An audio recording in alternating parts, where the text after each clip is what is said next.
Добрый вечер, хотя вечер добрым не назовешь, когда страна балансирует на краю финансового обрыва. День расплаты не просто близок, кризис уже, можно сказать, пробивает дверь ногой. Вы запаслись 100 тысяч долларами наличными, нет? Вы не одни такие. У абсолютного большинства казахстанцев долги, а у государства дыра в бюджете, затянутая таким же дырявым скотчем из нефтедолларов. В 2023 году Казахстан вытащил из нацфонда 12 миллиардов долларов США. Это максимум за последние 10 лет. Фонд, который когда-то должен был стать страховкой для будущих поколений, сейчас стал просто банкоматом для проедающей наше будущее элиты. А если нефть рухнет до 50 долларов, придется этот банкомат тащить на свалку, потому что налички в нем больше не будет. Половина всего бюджета Казахстана зависит от сырья. Только вдумайтесь, в 21 веке, в эпоху цифровых экономик, нанотехнологий и глобального перехода к зеленой энергетике, мы по-прежнему держимся за трубу. Мы как зависимый от капельницы организм.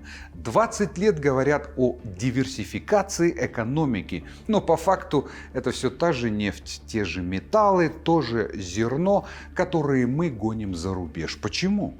Потому что проще и выгоднее пилить вместо инвестиций в реальный сектор, бесконечные субсидии карманным бизнесменам, программы поддержки близких к телу, госзаказы для своих. И все это под маркой инновационного развития. Даже в самые жирные годы, когда баррель нефти стоил за 100 долларов, власти не смогли создать механизм реинвестирования прибыли в промышленность, в науку или в образование. Деньги уходили в национальные проекты, из которых половина существовала только на бумаге. Курс тенге – это отдельная боль. В 2015 году доллар стоил всего 140 тенге. Сегодня почти 500 и даже больше. Это значит, что каждый казахстанец обеднел вчетверо. Только об этом не говорят по телевизору. А те, кто поднял цены на заправках, в аптеках, в магазинах, продолжают рассказывать сказки о внешних шоках. Знаете, что самое страшное? У нас уже нет времени. Раньше мы могли говорить, мол, у нас еще есть шанс. Сегодня вопрос стоит иначе. Мы спасем остатки экономики или окончательно ее угробим?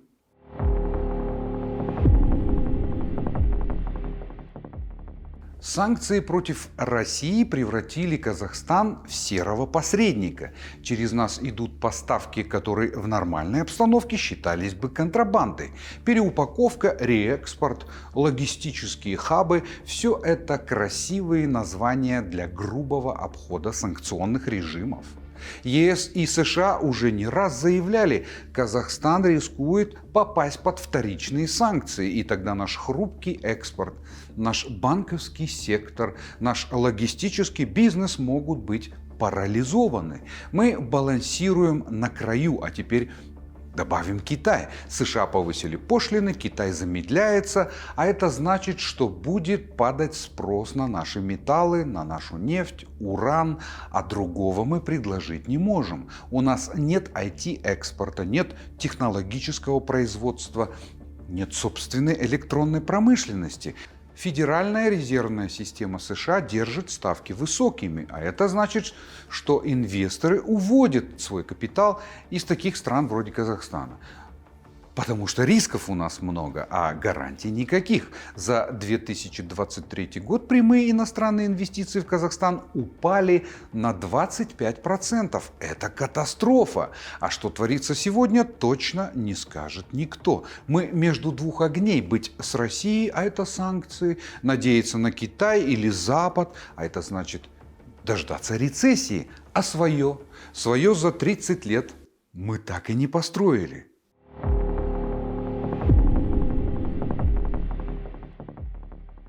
Пенсионер в аптеке спрашивает фармацевта, а есть ли лекарства подешевле? Рабочий пересчитывает мелочь на кассе в супермаркете. Мать-одиночка с 3 детьми живет на 150 тысяч тенге в месяц. Молодой специалист с высшим образованием получает 180 тысяч и половину отдает за кредит. А в это время официальные СМИ даже не пытаются вести диалог с гражданами. Они, как во времена Назарбаева, продолжают рассказывать о достижениях, о новой индустриализации, о строительстве очередного многофункционального культурного центра за миллиард тенге. Банки в это время захлебываются деньгами и не могут найти им применение. Объем кредитов, выданных физическим лицам, превысил 25 триллионов тенге. Более миллиона человек находятся в просрочке. А это значит, они официально считаются неплатежеспособными. Для государства это цифры, а для людей это унижение, страх, бессонные ночи и вечная депрессия и злоба. 16-20% работающих казахстанцев имеют долги, переданные коллекторам. А это армия, это целое поколение, это не маргиналы, это обычные, честные, но очень уставшие люди. Официальная инфляция 10%. Но в реальности все иначе. Продукты плюс 25%, лекарства плюс 30%, аренда жилья вообще космос. Зарплаты, они стоят на месте, ну или растут на 3-5%. И это на бумаге. Средний казахстанец с долгами – это человек 30-45 лет. У него есть дети, пожилые родители. Он работает, возможно, на 2 работах. Но после всех выплат ему остается, ну, каких-то там 80-100 тысяч тенге. И это если повезет. А если заболел? А если потерял подработку? Все. Система ломается. Именно в этот момент и появляются коллекторы с угрозами, с визитами, с письмами и с полным пониманием, что закон на их стороне, потому что его таким сделали. Простите за столь длинное вступление, мы начинаем. И как вы уже, наверное, догадались, говорить мы будем о самочувствии экономики страны, которая демонстрирует все признаки надвигающегося кризиса. Потому что основной триггер на этот раз нам не подвластен. Как жить дальше? Все глубже погружаться в долги и отдавать последнее коллекторам, либо предпринять реальные шаги, обратившись к специалистам, а может собираться в кулак и выходить на площади. Или у государства на фоне новых торговых пошлин США, на фоне снижения цен на нефть есть решение. К чему нам готовиться?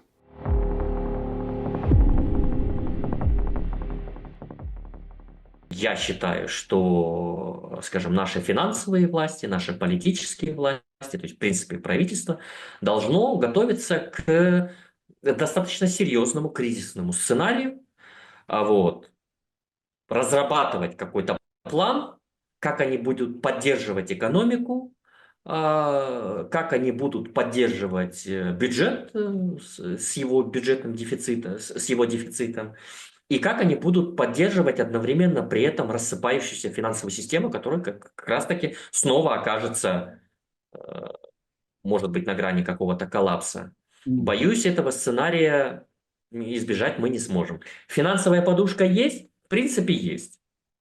На какое-то время ее хватит. Нацфонд есть? Нацфонд есть. Там, на ближайший год, может быть, 2, на поддержку экономики, на закрытие дефицита бюджета, на исполнение обязательств государством, своих социальных, в том числе, обязательств. У государства денег хватит, в принципе. Вот.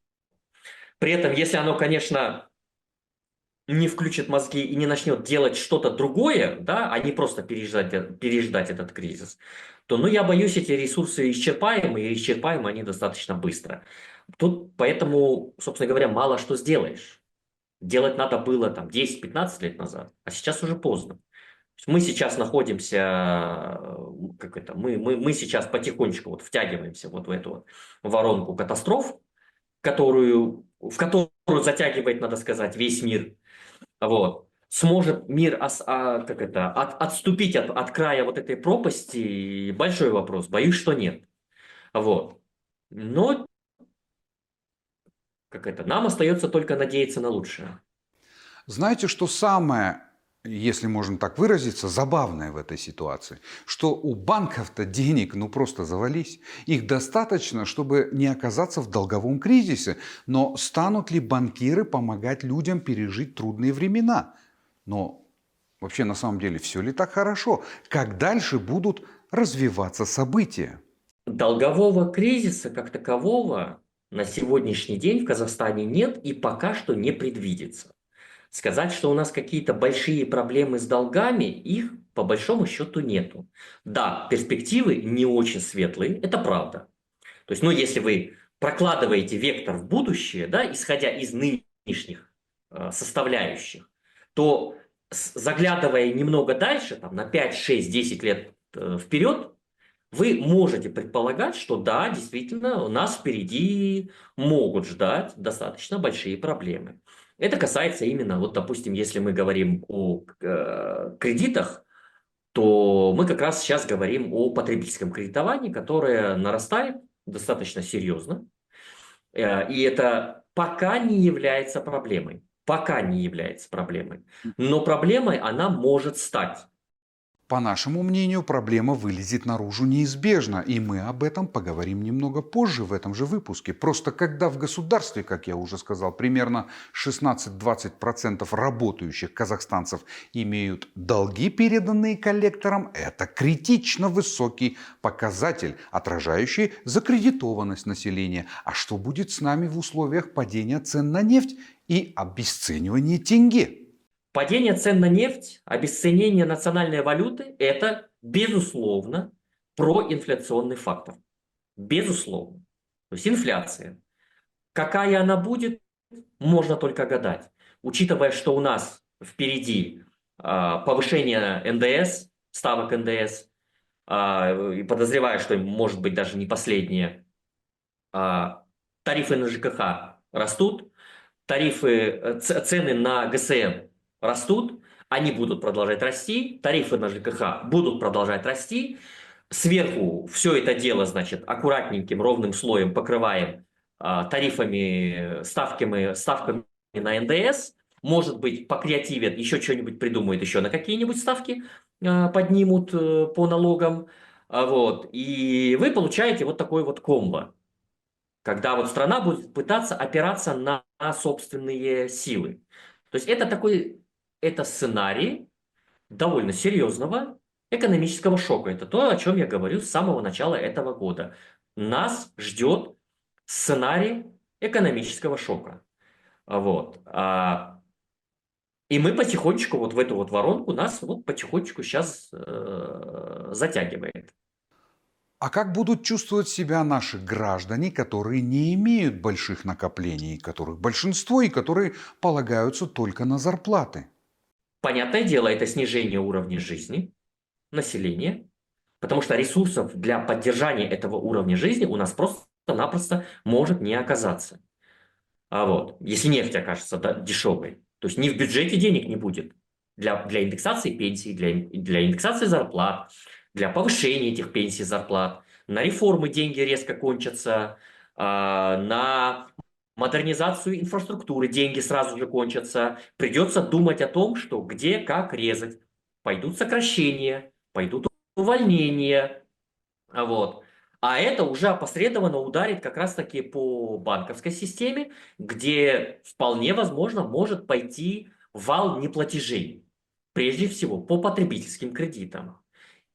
И достаточно будет где-то в пределах 15-20% вкладчиков перестать обслуживать свои кредиты потребительские, беззалоговые, мы в данном случае о них говорим. Вот. И банковская система у нас практически сразу же встанет на колени. Чтобы вы понимали. Сейчас такой проблемы нет. В данный момент, вот прямо сейчас, такой проблемы нет. Уровень просрочек и необслуживаемых кредитов в финансовой системе на исторических минимумах. На исторических минимумах. То есть люди берут кредиты и прилежно платят, обслуживают, никаких проблем нету. Вот. А, банковская система на сегодняшний день чувствует себя замечательно. Вот буквально сейчас, вот не буду кривить душой, скажу прямо, банковская система захлебывается деньгами. Вот в буквальном смысле. Они не знают, куда тратить столько денег. Вот просто им некуда эти деньги приложить. Почему, собственно говоря, президент все время говорит, что вы получаете такие прибыли, вы получаете такие дивиденды, огромное количество денег у вас, да, и вы их всех запираете внутри банковской системы, не выпускаете, так приложите ж эти капиталы на реальную экономику, пустите их на там, какие-нибудь предприятия в реальной экономике, чтобы у вас там обрабатывающую промышленность профинансируете там и так далее. Вот. А банки прекрасно понимают, что в этом случае они столкнутся с огромным количеством рисков и не торопятся этого делать. Это с одной стороны. А с другой стороны, есть Нацбанк, который активно сейчас борется с инфляцией, поставив перед собой цель в 5% инфляции. Он активно пытается на это дело воздействовать. Получается откровенно плохо, скажем так, на троечку с минусом, если честно. Вот. Задрал процентную ставку так высоко и не собирается ее понижать, а скорее всего на днях он ее еще дальше повысит, потому что инфляционных рисков стало выше крыши. Вот. Процентная ставка будет дальше расти. Вот.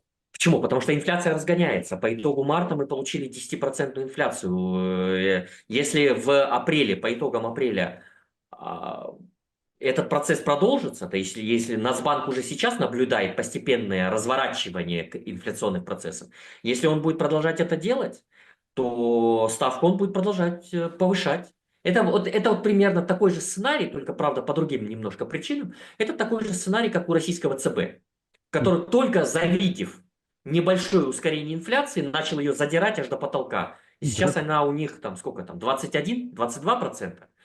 Вот.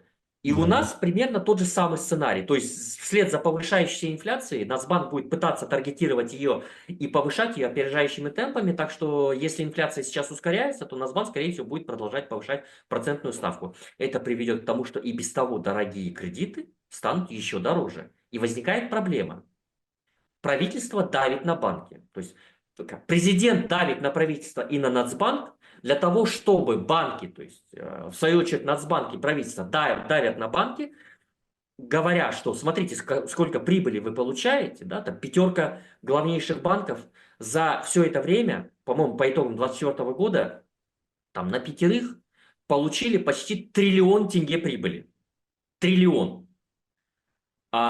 Из них львиная доля, по-моему, 60% этой прибыли приходится на два наших главных крупных банка. На Зеленый банк и на Красный банк. Не будем их называть. Вот. Это два крупнейших банка, 60% прибыли они забирают себе. Вот.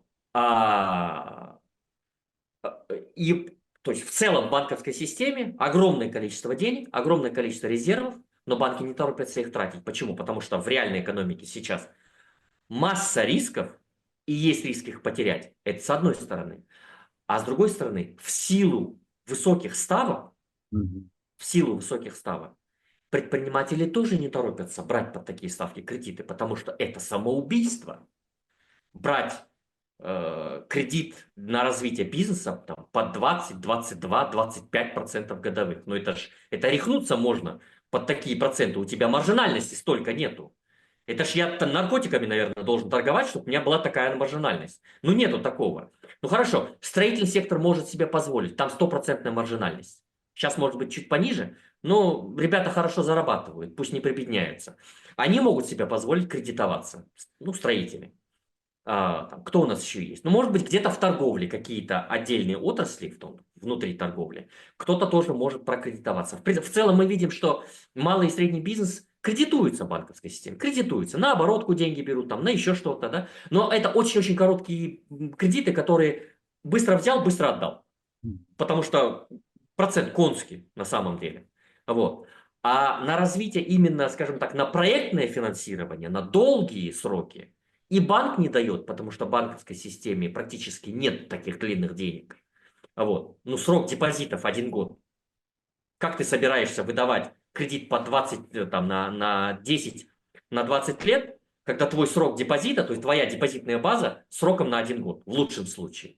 Отсутствие длинных денег приводит к тому, что банки не готовы кредитовать по принципу именно вот этого большого проектного финансирования. Ну вот сейчас у нас правительство там что-то пытается делать, там фонды какие-то создавать, там гарантийный какой-то фонд сейчас для малого и среднего бизнеса создали. Посмотрим, как это будет работать. Но тем не менее, брать по рыночным ставкам на сегодняшний день малому и среднему бизнесу, большинству малого и среднего бизнеса, практически самоубийство. Вот. И мы видим, что корпоративное кредитование постепенно сползает вниз. Оно падает. Львиную долю этих корпоративных кредитов составляет крупный бизнес. То есть это наши экспортеры, которым, в принципе, плевать, какая там у тебя процентная ставка, потому что они зарабатывают в валюте, то есть они еще и защищены от валютного риска. Ну и они могут себе позволить какие-нибудь суммы взять, потому что они там, ого, вот сколько зарабатывают, поэтому возвращать этот кредит они там не торопятся. Плюс, опять же, у них есть свои резервы, огромные резервы, и они эти резервы, как правило, размещают в том числе в банках второго уровня, да, и мы видим, что они, в принципе, это дело держат. Вот. Так что вот такие вот перекосы. Эксперт считает, что если инфляция продолжит расти, то вырастет и процентная ставка Нацбанка. Такова логика управленцев, и без того дорогие кредиты станут еще дороже. И возникает проблема. Правительство давит на банки. То есть президент давит на правительство и на Нацбанк для того, чтобы банки, то есть в свою очередь Нацбанк и правительство давят на банки, говоря, что смотрите, сколько прибыли вы получаете, да, там пятерка главнейших банков за все это время, по-моему, по итогам 2024 года, там на пятерых получили почти 1 триллион тенге прибыли. Триллион. Из них львиная доля, по-моему, 60% этой прибыли приходится на два наших главных крупных банка. На Зеленый банк и на Красный банк. Не будем их называть. Вот. Это два крупнейших банка, 60% прибыли они забирают себе. Вот. И, то есть в целом в банковской системе огромное количество денег, огромное количество резервов, но банки не торопятся их тратить. Почему? Потому что в реальной экономике сейчас масса рисков, и есть риск их потерять. Это с одной стороны. А с другой стороны, в силу высоких ставок, предприниматели тоже не торопятся брать под такие ставки кредиты, потому что это самоубийство. Брать кредит на развитие бизнеса там, под 20, 22, 25% годовых. Но это рехнуться можно под такие проценты. У тебя маржинальности столько нету. Это ж я наркотиками, наверное, должен торговать, чтобы у меня была такая маржинальность. Ну, нету такого. Ну, хорошо, строительный сектор может себе позволить. Там 100% маржинальность. Сейчас, может быть, чуть пониже, но ребята хорошо зарабатывают, пусть не прибедняются. Они могут себе позволить кредитоваться. Ну, строители.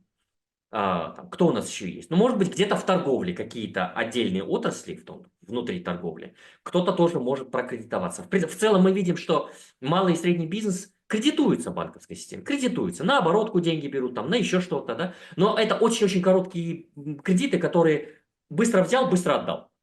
Потому что процент конский на самом деле. Вот. А на развитие именно, скажем так, на проектное финансирование, на долгие сроки, и банк не дает, потому что в банковской системе практически нет таких длинных денег. Вот. Ну, срок депозитов 1 год. Как ты собираешься выдавать кредит по 20, там, на 10, на 20 лет, когда твой срок депозита, то есть твоя депозитная база, сроком на 1 год, в лучшем случае. Отсутствие длинных денег приводит к тому, что банки не готовы кредитовать по принципу именно вот этого большого проектного финансирования. Ну вот сейчас у нас правительство там что-то пытается делать, там фонды какие-то создавать, там гарантийный какой-то фонд сейчас для малого и среднего бизнеса создали. Посмотрим, как это будет работать. Но тем не менее, брать по рыночным ставкам на сегодняшний день малому и среднему бизнесу, большинству малого и среднего бизнеса, практически самоубийство. Строительные компании и экспортеры сырья чувствуют себя уверенно благодаря прибыли в валюте и накопленным резервам. Из-за высоких процентов бизнес избегает кредитов, а банки переключаются на потребительское кредитование. Банки ровно в силу этого уходят вот в это вот потребительское кредитование, потому что потребитель наименее чувствителен к этим процентным ставкам. Рассрочка эту процентную ставку практически полностью скрывает, ее не обязательно раскрывать. В рассрочке в стоимости товара уже сидит процент банка, но потребителю создается иллюзия, что его переплата ноль. А когда у тебя переплата ноль, какая разница? Какая ставка у Нацбанка? Вот. Ну, то есть у потребителей ощущение, что он ничего не переплачивает. Мгм. Вот. А значит, он не будет реагировать на стоимость денег в экономике, и мы видим, что потребительское кредитование не остывает. Сейчас, конечно, на уровне банковской системы есть такой момент, что банки сейчас все больше и больше отказывают. Ровно в силу того, что сверху придавливает Нацбанк, давит АФР, и он как бы очень сильно ругает банки второго уровня, что, мол, перестаньте так сильно финансировать потребителей, перестаньте кредитовать. У вас потребительское кредитование растет со скоростью 30% в год. Да. Это ужас. Это ужас. Корпоративные кредиты при этом падают. Мгм. Это большая проблема. Нацбанк говорит, сейчас проблемы нет. Да, действительно, банки хорошо зарабатывают, потребители довольны, потребители, в принципе, берут кредиты. Мы видим, что среднее количество кредитов на одного юнита, они так называют, то есть на одного заемщика, среднее количество потребительских кредитов на одного юнита растет. Они это видят. Средний чек кредита Мгм. растет. Он сейчас уже приближается к 1 000 000 тенге. Вот. Тоже растет. Но при этом мы видим, что уровень просрочек в финансовой системе на исторических минимумах, он там что-то в районе 3%.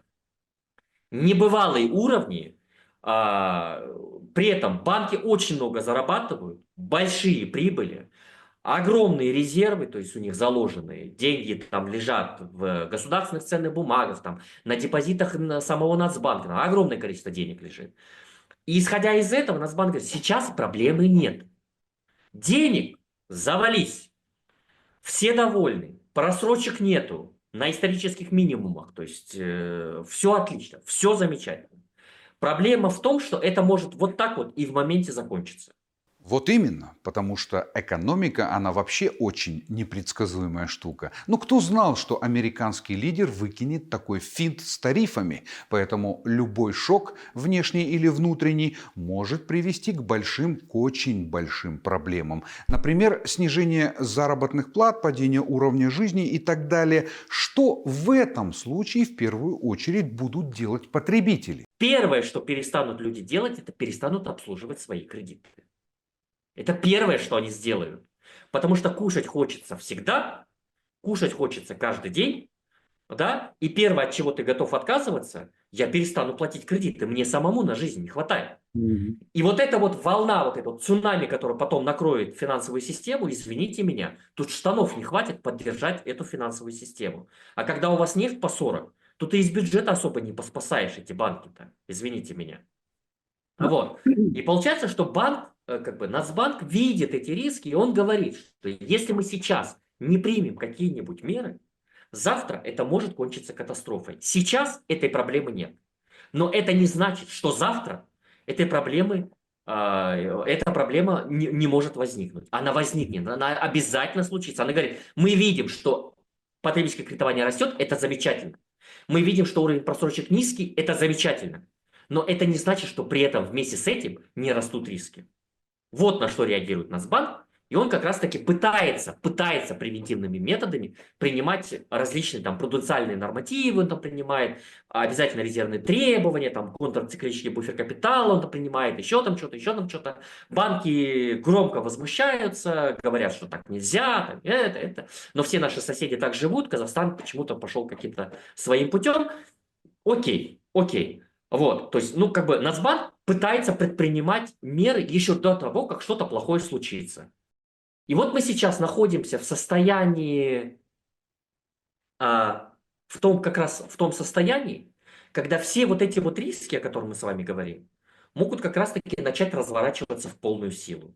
Я не знаю, случится это или нет, но исходя из вектора движения, может быть, завтра что-то поменяется. В конце концов, Трамп такой. Да, и плотность событий так высока, что сегодня одно, завтра другое, завтра опять же может быть все поменяться, и как бы и проблема может сама по себе исчезнуть. Все сядут, договорятся, мир, дружба, жвачка. Может и так случиться. Но что-то мне подсказывает, что мир сейчас как раз-таки очень-очень хочет, чтобы было очень-очень неприятно. А значит, вот этот вот вектор движения по пути эскалации, он будет продолжаться. И Трамп будет продолжать давить на Китай, продолжать давить на Европу, продолжать давить в целом на мировую экономику, потому что у него там какие-то свои соображения, свои цели. Вот. И, соответственно, одна из его целей – это опустить цены на нефть до $40 за баррель. Ну а если нефть упадет до $40, то мы тут же погрузимся в этап не самых легких времен. Придется снова спасать банки, спасать тенге, бюджет, находить деньги на поддержку социально уязвимых слоев, проводить реформы, наконец, обновлять инфраструктуру, модернизировать ЖКХ и так далее. И при этом у нас огромное количество населения, которое сидит в кредитах, которое пока что прилежно и аккуратно их обслуживает, но это не значит, что оно завтра, когда вот начнут реализовываться все эти сценарии, это не значит, что они завтра продолжат их обслуживать. Что потребитель это такая единица. Вот. До поры до времени за счет него, конечно, можно зарабатывать, и банки сейчас это замечательно делают. Они довольны просто. Да. Просто. Там, насколько я читал одно исследование по рассрочкам, ставки вознаграждения банков, которые зашиты в стоимость товара, доходят там, до 80%. Это превышает все разумные пределы. И даже все ограничения, которые установлены Нацбанком, эффективная ставка вознаграждения, я напоминаю, Нацбанка, сейчас установлена на уровне 46%. То есть максимальный процент, который банки второго уровня по кредиту выдаваемому могут устанавливать, то есть есть номинальная ставка, которую они ставят. Номинальная ставка – это базовая ставка, там, и там плюс-минус 2-3% пункта вверх. Грубо говоря, если мы сейчас 15% базовая ставка, это значит, что потребительский беззалоговый кредит, ну, поскольку он еще и беззалоговый, еще и потребительский, там рисков повыше, поэтому у тебя по номинальной ставке, скорее всего, будет в пределах там 20-25%. Вот.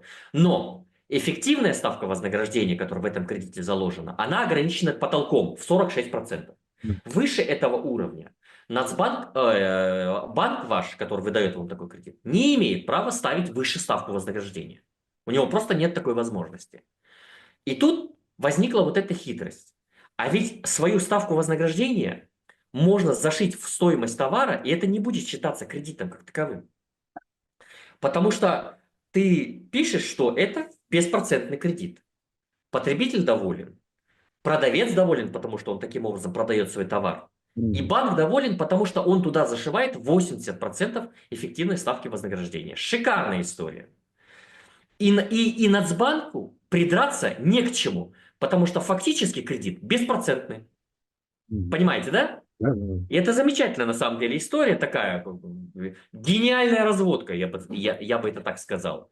Вот. И за счет этого наши банки очень неплохо зарабатывают, надо сказать. Именно поэтому у нас потребительское кредитование растет с такими бешеными темпами. Все банки бросились резко выдавать рассрочку. Просто посмотрите на продуктовую линейку банков. Все рассрочку дают. Но если ставка вознаграждения по рассрочке 0, чего ж банки-то все бросились? Неужто они такие добрые? Прям такие белые пушистые зайки, которые вот просто за бесплатно вам дают товар. Отличная история. Почему? А потому что это супер выгодно. Потому что ставка вознаграждения там намного выше, чем они могут себе позволить, выдавая вам кредит наличными. Верно, верно. Вот. Да, и до поры до времени эта музыка может играть ровно до тех пор, пока не придут какие-нибудь внешние или внутренние шоки. Но в данном случае это внешний шок, который мы ожидаем. Ровно в силу того, что вот пошлины Трампа, торговая война, снижение цен на нефть, и все. И все закончится. И армия должников пополнится. А готово ли к этому наше государство? Потому что, судя по тому, как оно решает проблему тех заемщиков, которые в 2006-2009 годах набрали кредитов буквально, которые раздавались на остановках, до сих пор не в состоянии обслуживать свои обязательства. И вот тогда нас ждет натуральный социальный взрыв. Да, вроде безработица официально составляет 5%, но в регионах она гораздо выше, как я уже сказал. От 15 до 20%, особенно среди молодежи. Давайте честно взглянем на ситуацию вокруг самого ненавистного гражданами вида деятельности, о которых я уже упоминал, коллекторы. Это, конечно, следствие системных экономических проблем. Вот вся их деятельность, а не только жадности банков. Общий объем кредитов населению составляет примерно 25 триллионов тенге. Это очень много. Количество заемщиков где-то около 12 миллионов человек. Это просто невероятно огромная цифра в сопоставлении с нашим населением. Люди, у которых есть просроченные кредиты, это больше миллиона человек. Люди брали на товары, на жилье в микрокредитных организациях, но теперь на фоне снижения доходов в отдельных секторах экономики многие не справляются с выплатами. Мы попытались нарисовать социально-экономический портрет среднего должника перед банками, или коллекторами. Да? Это человек 30-45 лет, то есть находящийся на пике кредитной активности. Чаще это житель Алматы, Астаны, Шымкента или промышленного региона, имеет иждивенцев, детей или пожилых родителей. Его средний доход 150-300 тысяч тенге в месяц, после выплат по кредитам остается менее 100 тысяч. Бывает так, что долговая нагрузка на нем просто невероятная. Это либо 3, либо 5 кредитов, микрозаймов одновременно. Многие из них просрочены. Не потому, что не захотел платить, а потому, что либо потерял работу, либо заболел. Это не означает, что он лентяй, живущий в погоне за легкими деньгами. Чаще всего это одураченный работяга, просто не рассчитавший своих сил. Что делать в такой ситуации? Ни в коем случае не отчаиваться, не впадать в уныние, пройти консультацию у специалиста, вооружиться интернетом и начинать изучать информацию на официальных ресурсах. Вот, например, какие советы дает Агизбек Турсынович Тулигенов, бывший судья. Уже интересно, правда же? А сегодня он адвокат Алматинской городской коллегии адвокатов, представитель ТО юридическое агентство «Нурсан». Себя он также называет просто антиколлектор. Он не смог мириться с пороками системы и ушел в защиту. Защищает права тех, кто оказался в банковской кабале еще с тех пор, когда кредиты, как я уже говорил, раздавались на остановках. Но давайте начнем с самого простого. Что такое суд?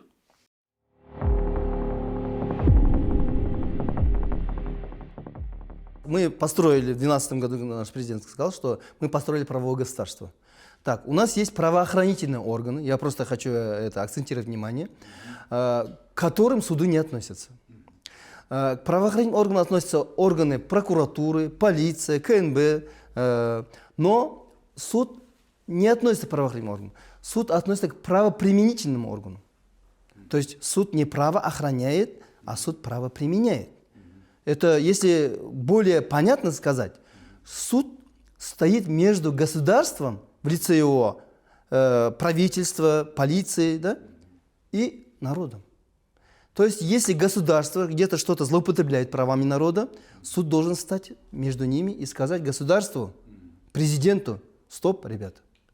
А если народ где-то переступает какие-то грани, суд также должен сказать народу. Вот о чем речь.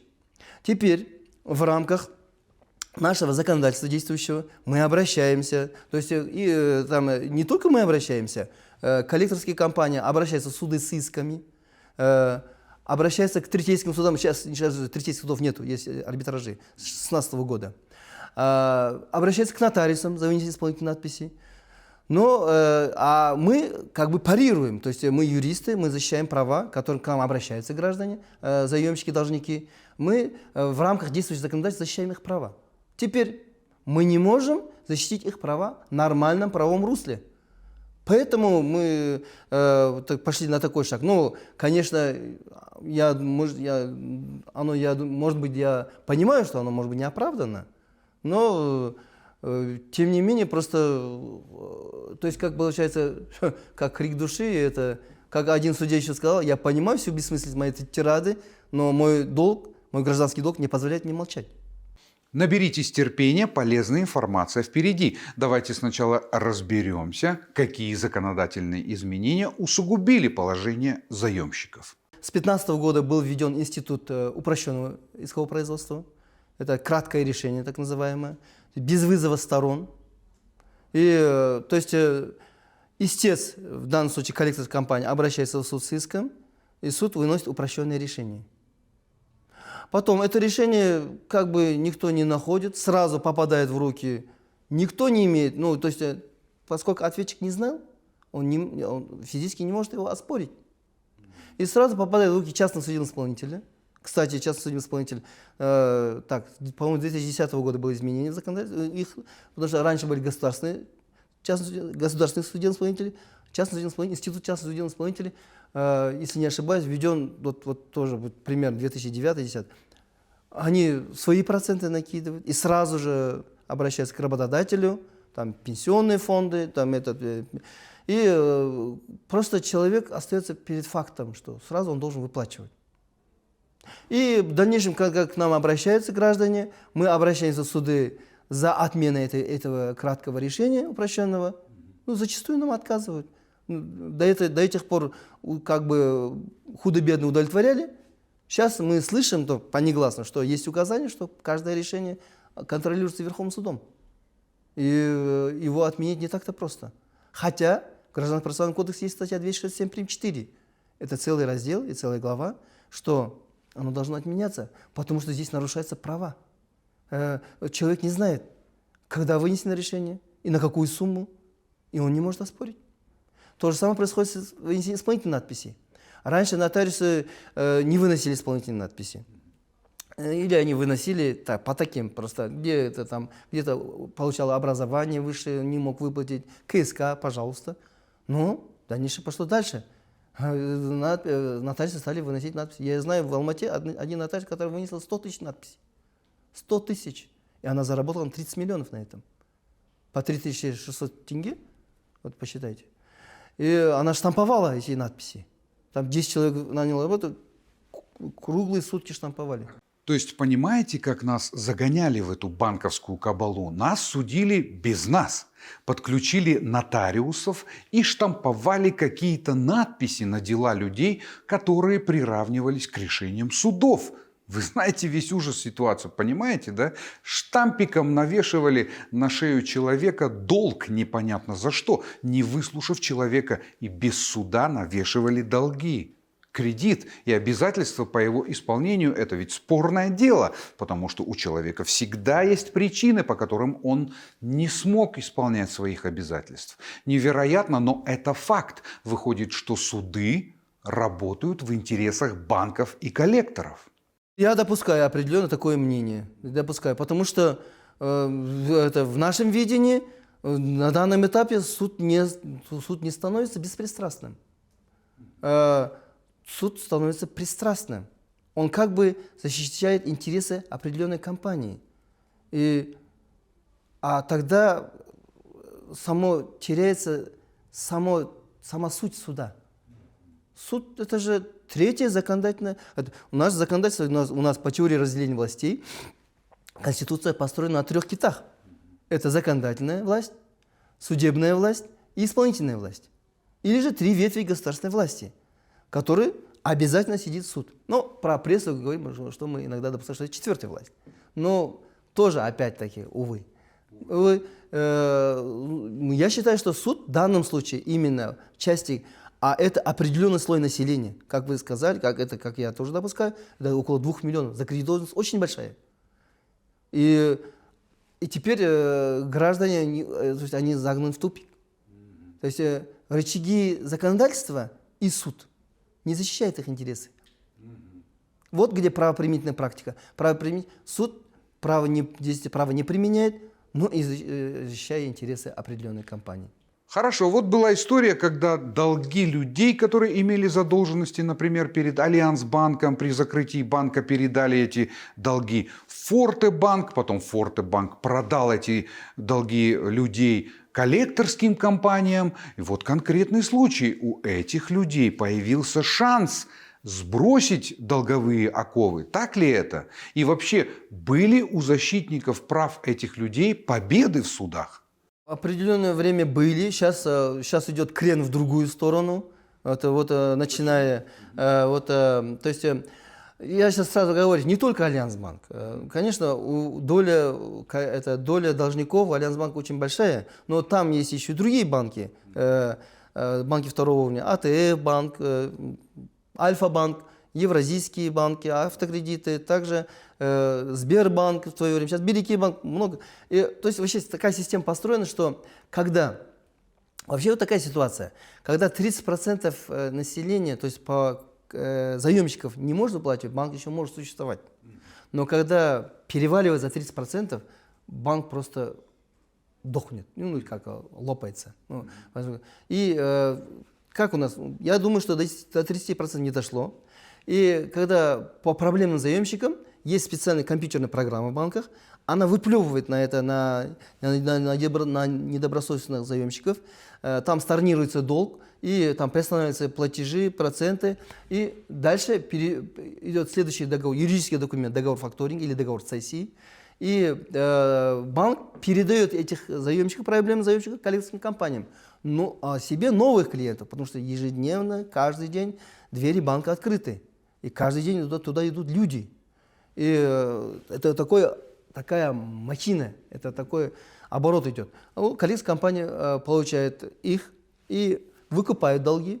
Тоже нам непонятно, насколько это. Никто не видел платежные требования, платежное поручение или же квитанцию об оплате о выкупе долга. Ну, понятно, это другой вопрос. Выкупают и дальше работают заемщики, с должниками. Там идет, коллектора сами не накидывают проценты. Там идет три позиции. Основной долг, вознаграждение и пеня. Вот по ним работают.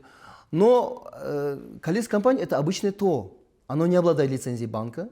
К ним применимы требования статьи 178 Гражданского кодекса Казахстана. Применение срока исковой давности, 3-годичный. По банкам раньше не было никакого срока, но с 2017 года было изменено законодательство для банков 5 лет. Но это по договорам, которые будут заключены после 2017 года. Но мы же сейчас говорим о 2006 году, 7, 8, 9, 10 и до 2017 года. 2015 год. Вот сейчас в данном случае, в 2015 году, то есть забегая вперед, договор факторинга. И по договору факторинга дальше коллектор работает с должниками.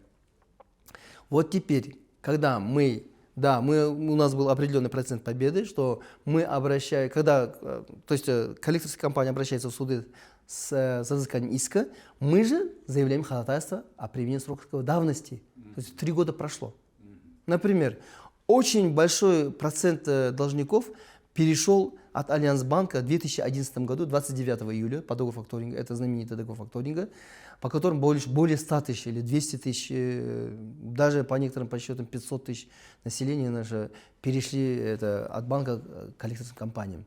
И теперь 2011 год, 29 июля.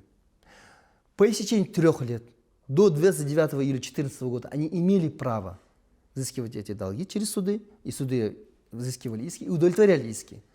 Но мы сталкиваемся с такой ситуацией, что эти иски идут и в 2017 году, и в 2019 году, и в 2020 году по договорам, перешедшим к коллекторской компании 29 июля 2011 года.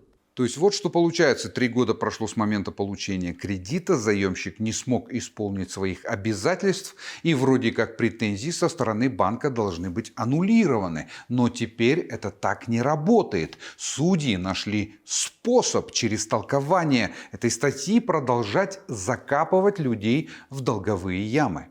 Но там есть специально, у нас практика есть. Единообразие применения толкования норм права, что коллекторские компании не относятся к банкам и к требованию срока исковой давности к ним применимы.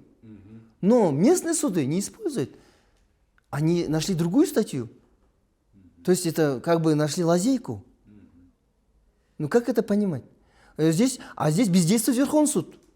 Он не анализирует практику, не обобщает практику и не дает указаний. И я думаю, я как судья, я бы так сказал, нужно выносить нормативное постановление именно по принципу сроковой давности по кредитной задолженности. Нет этого. Погодите, тогда какие приемчики используют суды, чтобы продолжать навешивать долговые обязательства на людей и по прошествии 3 лет? Уважаемый Верховный суд, разъясните ситуацию. В Верховном суде работает более 60 судей. Даже больше. И зарплата у них очень хорошая. Но почему организация работы, я думаю, что поставлена не на уровне? Это очень большой пласт населения. Кроме того, у нас Казахстан, я не могу сказать, что он такой, шагает семимильными шагами в экономике. У нас определенные элементы экономики создают банки, которые продают деньги. Они не продают какую-то продукцию, они деньги продают. И за баснословные проценты. И то есть наше население еще дальше в кабалу лезет. Очень интересно, а к каким последствиям приведет выстроенная система взыскания долгов? Не может же вечно работать этот конвейер по производству горя, депрессии и разочарования? Что делать? Даже вообразить очень трудно. Потому что если человек голодный, он ни с кем не будет считаться. Потому что сейчас даже мы слышим, даже сотрудники полиции, у меня был разговор, я говорю, продукты беру в кредит. Говорит, это что такое? У нас же есть специализированные суды. Пусть откроют специализированный суд именно по выплатам долгов, по кредитам. Именно такой суд. Потом надо специально телеканал открыть. Такого масштаба. Очень, чтобы отдельно, пускай прокуратуре отдельные отделы или целые пускай занимается этим. Потом, в конце концов, суды, мы не просим большого. Элементарно, просто надо нормально отправлять правосудие.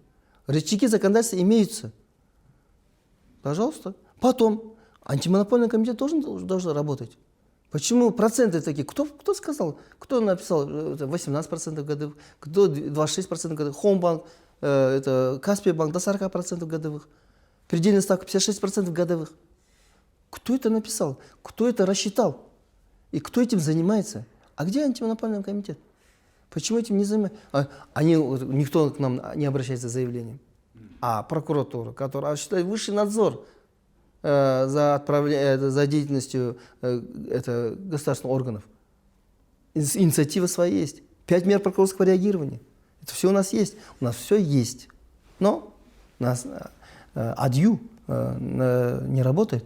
Конечно, мы не могли не поинтересоваться. Все-таки у нас в студии оказался бывший судья, который был, честно говоря, частью этой всей порочной системы. А что необходимо сделать в первую очередь, чтобы хоть как-то снизить долговое бремя населения? Здесь хотя бы, если бы суды отменяли исполнительные надписи нотариусов, о которых никто не знает. Они все это выносятся, как я говорю, пачками, тысячами, десятками, сотнями тысяч выносятся. Об этом этот гражданин, на которого вешается этот долг, он не знает об этом. Вот в чем проблема. Он не знает. И когда он хочет оспорить эту исполнительную надпись путем возражения, ему говорят, что сроки прошли. И сданы в архив 3 года или 2 года, или год. И он ничего не может поделать с этим. Обращается в суд, суд также отказывает. И что делать? А когда он узнал, для него же начинается срок течь с того момента, когда он узнал. Здесь суды ему отказывают, что опять-таки берут сторону банков, сторону коллекции компаний, сторону нотариуса. И А то же самое происходит с упрощенными решениями.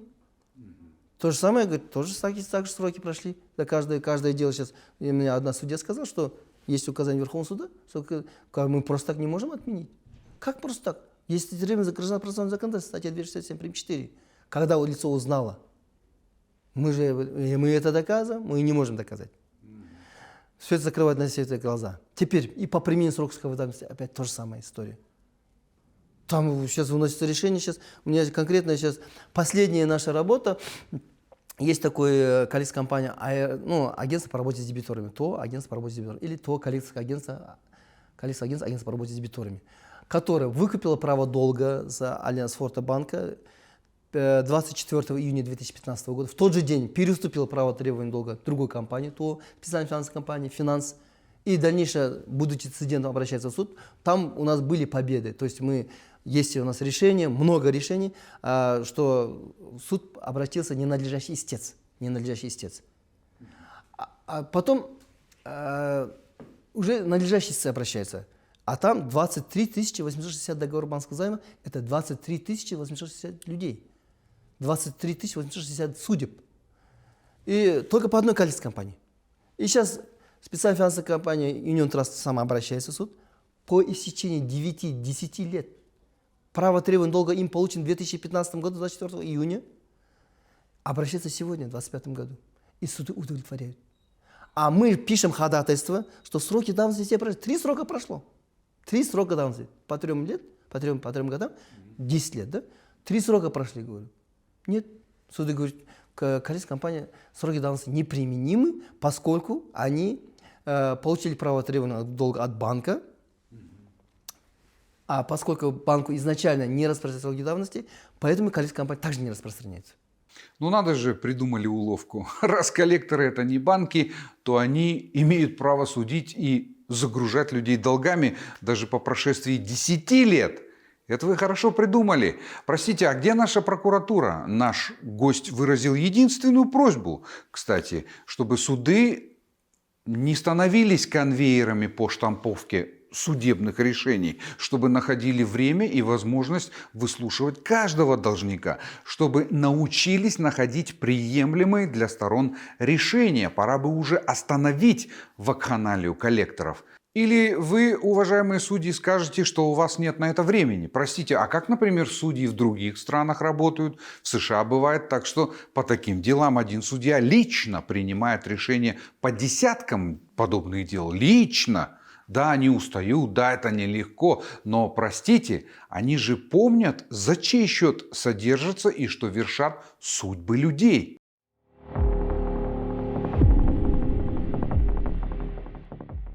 Если государство не спасает граждан, граждане перестают нуждаться в этом государстве. Это не лозунг, это закономерность. Так и рушатся империи, так гниет власть, так исчезают страны. Люди больше не верят ни в статистику, ни в справедливость, ни в новый Казахстан. Все эти речи о модернизации, цифровизации, реформах не стоят и бумаги, на которой они написаны, потому что на деле ни одна из системных проблем не решена до сих пор. Ни одна. Что делать? Заморозка долгов, национализация банков, втянувших миллионы в кабалу, конфискация незаконно нажитого, публичные суды, возврат справедливости, реальные посадки, возвраты активов, ну или народный суд, народная мобилизация, народная хватит. Пока пенсионеры просят скидки в аптеках, пока молодежь уезжает, пока дочка бывшего президента пляшет на вечеринке в Астане, мы тихонечко скатываемся в нищету. Всего доброго, спасибо, что были с нами. Пожалуйста, подпишитесь на наш канал, оставляйте свои комментарии, этим вы нам очень помогаете. Берегите себя. Аман, сау болыңыздар.